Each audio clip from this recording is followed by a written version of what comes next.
For those who dine out regularly, it would have been hard to avoid seeing ancient grains, heirloom veggies, edible flowers on just about every menu. But like many trends, food trends move quickly. So what are we going to be eating this year? Food blogger Not Dani flowers. Valent. No. She knows and joins us now. Hello. Good morning. Morning. Yeah, so we've So I don't have to eat flowers anymore. look, I think you're going to see flowers here and there, but perhaps not strewn over the plate so that you can't see what's underneath. Yeah. So yes, things do move quickly in food, and I think we've had the Christmas indulgence, and now as January comes, we're trying to think about a little, perhaps eating a bit more healthily. And I think we are going to see some very healthy food trends this year, and certainly a lot of vegetables. So I don't think we're going to be seeing perhaps vegetarianism or veganism rise as such, but a lot of chefs are looking at using vegetables more thoughtfully and using meat in more thoughtful and careful ways. So. And not so much. Not so with much meat. So perhaps Yeah. meat, more, almost you're thinking of meat as a seasoning, and whereas the vegetable is the main element of the meal. What's the driver there? Is it people's health concerns, or the sort of the trends to move towards different ways of keeping your weight down? Or? Look, I think it's not necessarily so much weight, although certainly that comes into it. But I think with chefs, they're driven by cost. So meat is an expensive ingredient. So if you're not using the sort of prime cuts and looking at sort of the lesser known cuts, so, you know, we've seen pig's ears come in, we've seen pork belly, we've seen lamb shanks, and the more commonly used ingredients, and sort of, I guess, honouring the whole animal. So there's that element to it. There's an environmental element where chefs are thinking about, you know, what can we do that doesn't perhaps have such a great weight on the environment, and certainly looking at vegetables like that. And also it's variety. So vegetables are really interesting, and you know, we can use them a lot more thoughtfully. Yep. So one of the trends with vegetables is using, you know, we've talked about whole beast, we've also got whole vegetables. So looking at stalks of vegetables, so broccoli stalks, or, you know, leaves of beetroot, that sort of thing. So seeing some of those more often. Yep. Tell us about poke.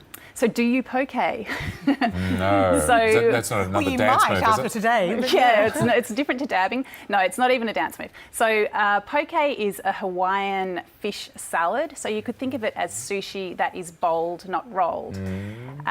So it was big in the US last year, so coming over from Hawaii to mainland US, and certainly a lot of poke food trucks and cafes popping up. It has hit here in a small way, but I think it's something we're going to see here a lot in 2017. So I've brought one in for you to Great. try, PK. I'm up for it. Yep, you're Raw up for fish, it. right? So yeah, so it's raw fish, Okay. but it's Oh, nice I mean, poke is a dish that you can really take in any direction. So what I've got there is I should point out I'm not being left out here. I'm just I offered you one, Yeah, Ali, you but did, you've not had your this hour brekkie. for So we me. can see that. So that's some salmon that's lightly seasoned with soy and sesame oil, and that's a classic poke seasoning. Usually it's with tuna, but poke is a dish that you can take any direction. And a So bit of av, mushies. bit of seasoned rice, and Of the rice, key condiment for poke is furikake. So that is a Japanese seasoning that's based on sesame seeds, nori, so seaweed, and bonito, which is a fish flake, and just gives a real nice salty umami kick to poke and pretty much everything else. So in Hawaii, it's a very democratic snack. So you'll see it in supermarkets, in the salad bar, you know, the equivalent of the 7-Eleven, and you'll eat it, you know, on the beach out of a paper cup. So how do they just sell the fish? Yeah, so it doesn't have to be with rice, although it often is. Yeah. And certainly, I guess, you know, with comfort food is massive, and eating food out of bowls is a big trend, and it's that sort of comfort food thing. But this is taking comfort food to a healthy place. What do you reckon? Beautiful. Yeah, you like yeah, it? really nice. Is the seasoning nice? Because that's the thing that I'm not familiar with. Yep, seasoning's beautiful. It's the great taste, and it feels light and healthy. Yeah, fantastic. Yeah. Great. Oh, there you go. So it's There poke you go. all round. That's for and, dinner in the PK house. You do the tonight. poke. Are they yeah. your tomatoes? Did you grow those? I did buy them, so that Oh. you know what, I've got tomato plants, and my ambition is that I'll get one tomato this year. I'm starting. My first tomatoes are coming through, tiny little ones like this. Okay, well, you I had bet one yours yet? taste better than mine. Yeah, do. they do. Yeah. Yeah, Have you had I the- snaffled a couple yesterday. Yeah, good. Yeah. Very nice. Yeah. Oh, beautiful. What about other trends? Like when you were talking about being vegan, for example, I mean, that is becoming increasingly normalised, if I can put it that way. Definitely, yeah. Look, I think vegan food is big, and there are, you know, a restaurant that I went to recently in Melbourne, a Mexican restaurant called Smith and Daughters, and it's vegan without making a big deal out of it. So it's almost vegan incidentally. It's at the end of the meal you go, hey, I didn't eat meat. So I think making less of a big deal out of not eating meat is certainly going to become more normal. But look, it's still, I mean, fringe is a bit of a judgmental word, but I don't think vegan is going to, you know, really come into the centre of the way we dine. I think we're still going to enjoy our meat, but perhaps in more moderate forms. Yeah, well, even the word vegan, it sort of maybe shocks people or startles them, but you know, they just talk about eating, you know, food out of the ground, basically, doesn't it? But it's difficult. I mean, you know, if you've got someone in your family who is vegan, it's quite. I mean, it's no easy task to prepare food. It's not as simple as just being a vegetarian, for example, or a pescatarian. She was vegan for a while, and it can be quite difficult.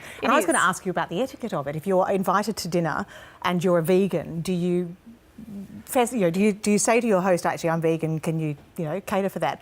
Or do you try and get around it? Because it seems that it's quite a big ask of people. Look, it's a big one. I think there's two ways to go. You can just sort of pick around the edges of a meal, which is very likely to have meat at its centre. And then, I think... or dairy or eggs or anything like that. That's it. Yeah. So, hosts love to feel hospitable, and if you see that someone's not enjoying and eating and really partaking of that social occasion, then I think that, it can lead to a little bit of uncomfortable feelings on both sides. So if I was vegan, I would definitely make it known and perhaps, offer to bring along something that, everybody could share, so that at least, you have that convivial aspect of the dining occasion.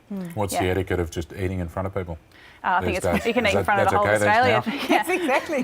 I think so, definitely. Is that seasoning quite easy to purchase in Australia in a supermarket? You can purchase it in Japanese grocers or Asian grocers, but it's really easy to make as well. So just toasted sesame seeds, nori seaweed, and bonito, and other seasonings as you wish. So it's another one that you can sort of take in different directions. I think that's it's a good trend. We're getting increasingly towards vegetables that are not layered with oil or butter or sauce, or it's that moving away from the desire to slather everything. I think it's that sprinkling, that judicious use of flavour where we can really taste all the different elements and I guess eat a little bit more elegantly, rather than everything's got melted cheese all over it, or everything's got mayonnaise stirred through it. So yes, we can enjoy that at times. But that's good news this morning that we're going to have a year of healthy eating.